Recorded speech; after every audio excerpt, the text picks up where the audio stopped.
Hello viewers, welcome to Civil Dunya. We are going to study environmental geotechnique. In this video, we will learn scope, importance, waste generation, subsurface contamination, and in next video, we will learn about types of geosynthetics, manufacturing functions, applications, and economics. Both of two chapters are in module 1 of my study technique, and there are four modules in environmental geotechnique. We will going to learn about entire four modules part wise. Okay, so let's get started with module 1 and chapter 1, which is about scope, importance, waste generation, and subsurface contamination. What are the scope of environmental geotechnique? Any project that deals with the interrelationship among environment, ground surface, and subsurface, that is, soil, rock, and groundwater, falls under the purview of geoenvironmental engineering. The scope is vast and requires the knowledge of different branches of engineering and science put together to solve the multidisciplinary problems. A geoenvironmental engineer should work in an open domain of knowledge and should be willing to use any concepts of engineering and science to effectively solve the problem at hand.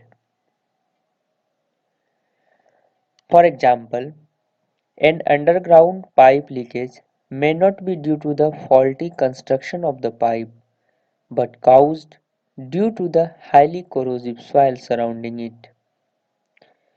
The reason for high corrosiveness may be attributed to single or multiple man-made factors, which need to be clearly identified for the holistic solution of the problem. The conventional approach of assessing the material strength of the pipe alone will not solve the problem at hand.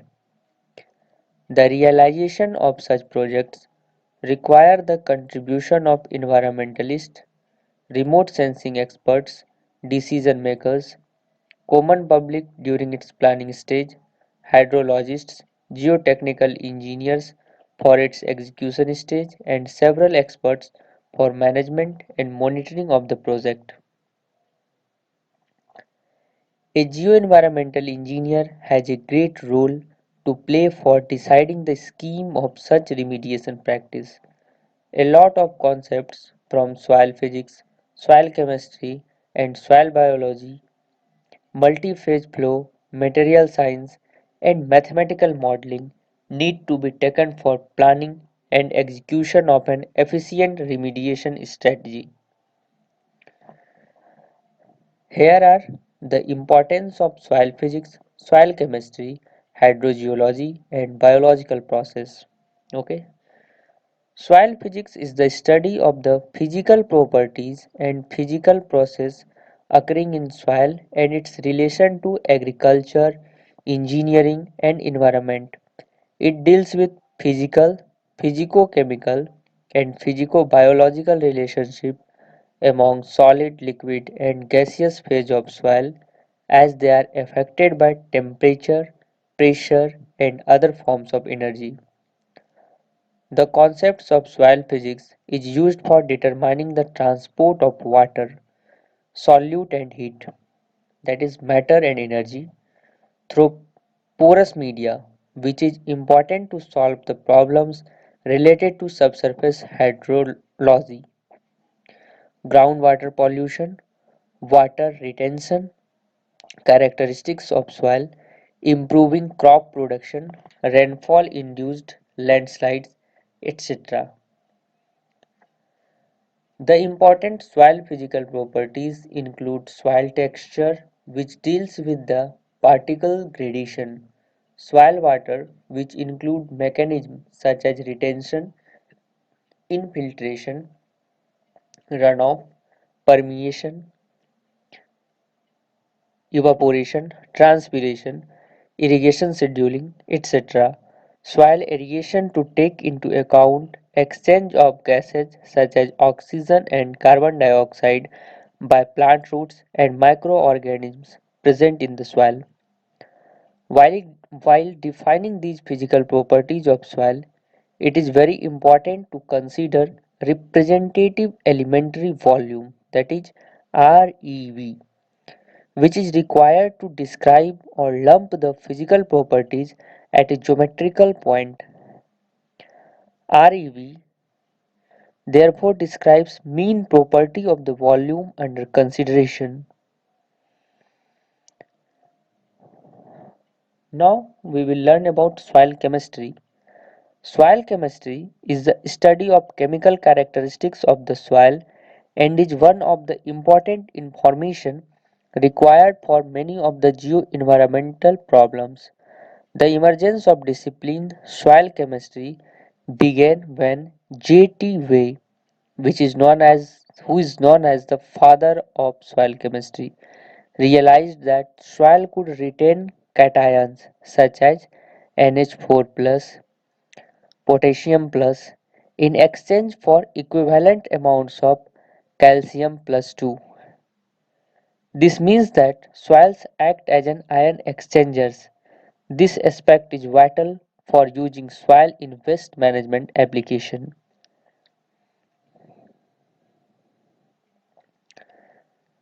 Understanding subsurface for geoenvironmental problems requires extensive knowledge of hydrogeology. Hydrogeologic parameters influence a, influence a lot on how a waste containment facility performs over its design life. Therefore, while deciding the location for such facility, it is important that the subsurface hydrogeology condition is fully explored and studied. Different in situ methodologies are used for remediation of a contaminated site. For effective functioning of such methods, one has to study the hydrogeological aspects of the site. Hydrogeologists play a vital role in locating groundwater aquifer, its management and optimal extraction.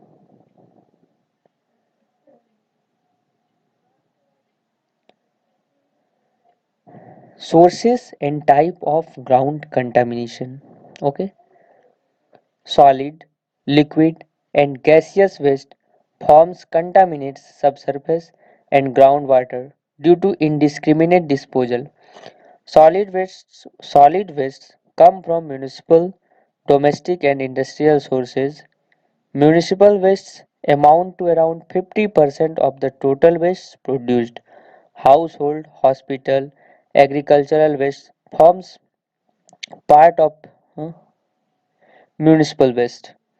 Returning these wastes to soil is considered to be a low cost option. Abandoned e-waste, batteries, vehicles, furniture, debris from construction industry is considered as solid waste and is produced from both urban and rural areas.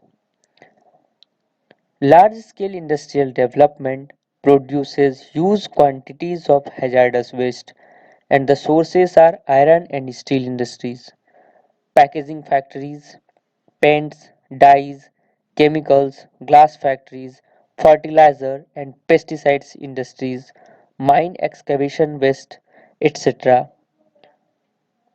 Coal mining, radioactive fuel mining, petroleum mining, and thermal power plants generate hazardous solid waste that requires effective management.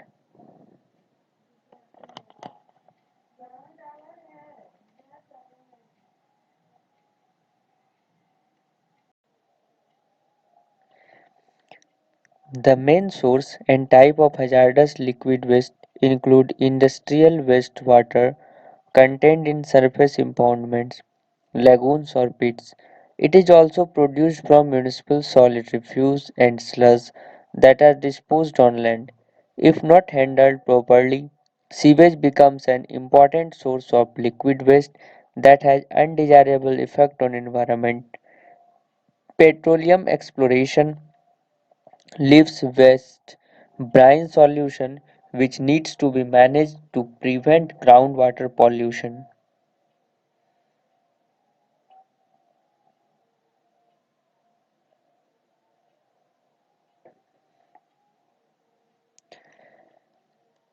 Liquid waste emerges due to mining operation which is hazardous.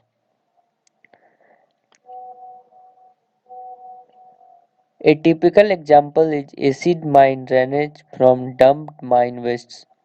Some of the gaseous waste includes NOx, CO, SO2, volatile hydrocarbons, etc.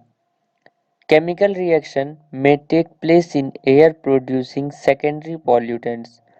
SO2 combines with oxygen to produce SO3, which in turn combines with suspended water droplets to produce H2SO4 and fall on ground as acid rain. Natural breakdown of uranium in the geoenvironment emits cancer-causing radon gas into atmosphere. Impact of contamination on geoenvironment.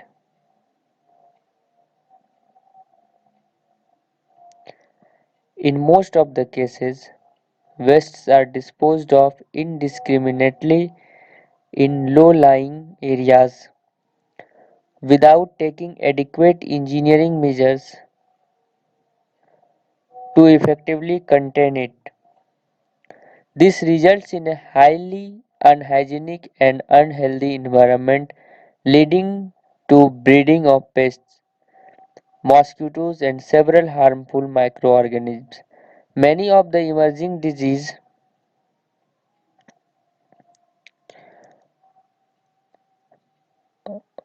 Many of the emerging diseases found these days are direct impact of geo-environmental contamination due to waste.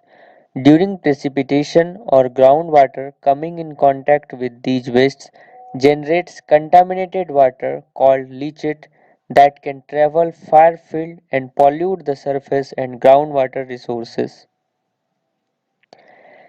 Many of the harmful heavy metals can also travel along with the leachate if it is not contained properly.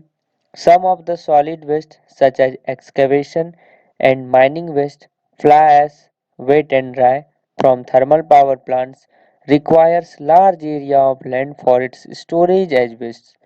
This in turn would interact with rainwater and can cause contamination. Several harmful heavy metals well above the contamination limit can enter the life cycle of organisms living in close proximity with such disposal sites.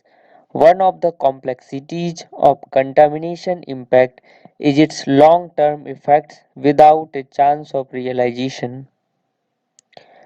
Most of the impacts are realized much later from rigorous studies and by the time the damage would have been done, hence remediation becomes a tedious and cost intensive affair.